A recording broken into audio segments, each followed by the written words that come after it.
Penyakit mulut dan kuku atau disingkat PMK saat ini tengah mewabah di Indonesia. Penyakit ini banyak menyerang hewan ternak dari mulai sapi, kerbau hingga domba atau kambing dan tergolong penyakit akut yang penyebarannya disebarkan melalui infeksi virus dan juga mudah menular. Apakah virus ini mematikan? Bisakah menular kepada manusia? Simak ulasan lengkapnya bareng aku Mela Hanjadihatma. Penyakit mulut dan kuku atau yang biasa disebut PMK adalah penyakit infeksi virus famili Picornaviridae yang bersifat akut dan sangat menular pada hewan berkuku genap atau belah. Nama lain penyakit ini antara lain adalah Actaea epizootica atau foot and mouth disease. Virus PMK ini berukuran sangat kecil, kurang lebih sebesar 20 mg, tanpa lapisan lemak dan memiliki kapsid yang kuat sehingga virus ini sangat tahan terhadap desinfektan yang cara kerjanya melarutkan lemak. Berdasarkan sifat dan struktur virus tersebut, tidak semua jenis desinfektan peka terhadap virus ini. Di mana pada saat ini Kementerian Pertanian Republik Indonesia bekerjasama dengan Persatuan Dokter Hewan Indonesia segera merilis SOP atau Panduan Pencegahan dan Penanganan PMK termasuk jenis desinfektan yang direkomendasikan. Penyakit PMK ini tidak ditularkan ke manusia atau bukan penyakit zoonosis, sehingga yang menjadi fokus pemerintah saat ini adalah jangan sampai penyakit ini menyebar antar ternak yang peka dan jangan sampai manusia menjadi perantara atau penyebar kepada hewan yang peka.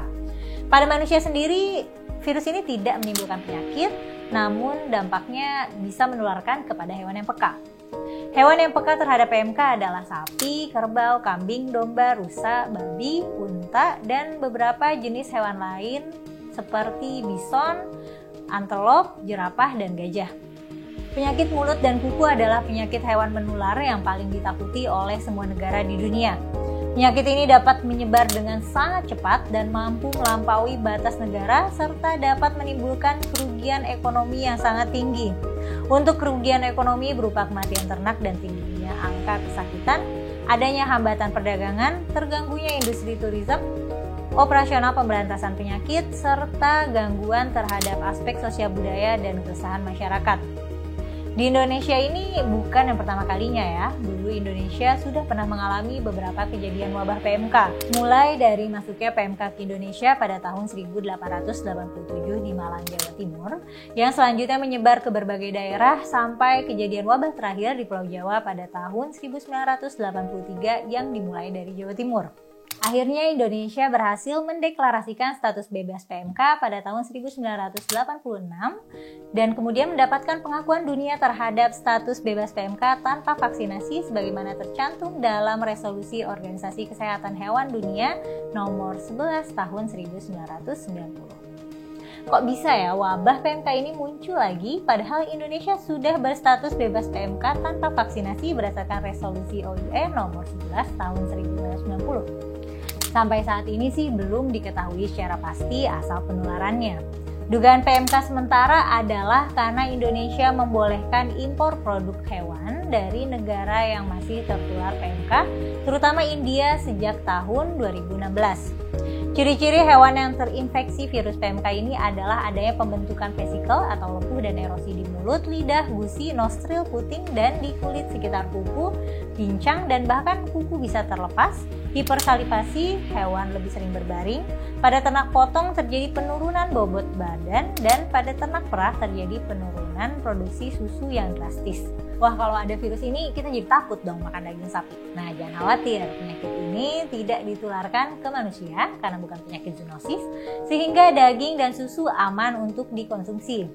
Terlebih lagi, di budaya masyarakat Indonesia kita mengkonsumsi daging yang sudah dimasak hingga matang. Melalui proses pemanasan hingga bagian tengah daging mencapai 70 derajat selama 30 menit, virus PMK akan mati. Selain itu, setelah ternak disembelih secara alamiah terjadi proses rigor mortis yang mengakibatkan pH daging turun di bawah 5,9. Berdasarkan penelitian, pada pH tersebut virus PMK akan inaktif. Sedangkan pada susu, upaya jaminan keamanan dilakukan minimal dengan pasteurisasi pada suhu 72 derajat Celcius selama 15 detik. Meski PMK tidak menular kepada manusia, pemerintah meminta masyarakat tetap waspada khususnya mereka yang beternak hewan. Oh iya, perlu diketahui juga ya, tidak semua sapi yang disembelih, semua organnya bisa dikonsumsi. Sapi yang terinfeksi juga ada yang tidak menunjukkan gejala klinis atau bahasa kedokterannya adalah subklinis, atau mungkin memang belum sampai onsetnya. Seperti yang kita ketahui, onsetnya bisa sampai 14 hari. Jika sapi sudah dipotong, organ yang ada di tubuh sapi, terutama sumsum tulang dan tulangnya, kepala, limfoglandula, dan jeroan harus dipisahkan dari daging dan ditangani dengan baik karena dapat mengandung virus. Penanganan yang direkomendasikan adalah perebusan mendidih selama minimal 30 detik terhadap organ tersebut. Jadi kalau daging tanpa tulang bisa dikatakan relatif aman atau dapat diabaikan karena pedoman dari Organisasi Kesehatan Hewan Dunia mengatakan bahwa bagian yang paling aman adalah bagian daging tanpa tulang dan tanpa limfoglandula. Pemerintah telah merilis surat edaran dan SOP untuk pelaksanaan kurban pada Idul Adha nanti. Panitia kurban harus mengetahui asal daerah ternak kurbannya. Pastikan asal hewan kurban bukan dari daerah wabah. Pemotongan sebaiknya dilakukan di rumah pemotongan hewan milik pemerintah yang diawasi oleh dokter hewan. Yang kita khawatirkan bukan dagingnya dan juga bukan pada orang-orang yang menyembelih dan menangani daging, akan tetapi pada sisa darah dan bahan-bahan lain yang masuk ke dalam selokan dan aliran air yang kemudian diminum oleh ternak-ternak yang peka, maka hal itu akan menjadi penyebab penyebaran yang luar biasa. Di rumah pemotongan hewan nanti, dokter hewan atau paramedik veteriner akan melakukan pemeriksaan antemortem atau pemeriksaan sebelum disembelih, serta harus mengetahui asal hewan itu dari mana, apakah dari daerah wabah atau terancam, atau yang bebas sekalipun. Pada kegiatan pemotongan hewan dari daerah bebas, dipotong terlebih dahulu.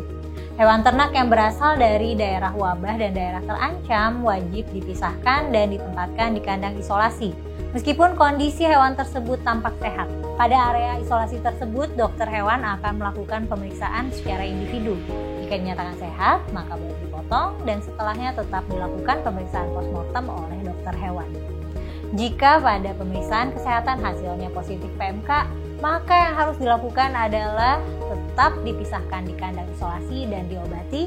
Tidak boleh dipotong di sembarang tempat karena dapat menjadi sumber pencemaran lingkungan dan media penularan virus PMK melalui darah, urin, feses, dan organ yang mengandung virus.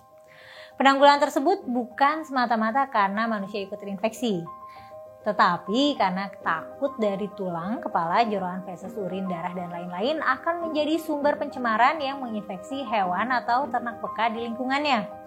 Jadi ini lebih banyak untuk kepentingan ternak yang merupakan sumber pangan protein hewani kita.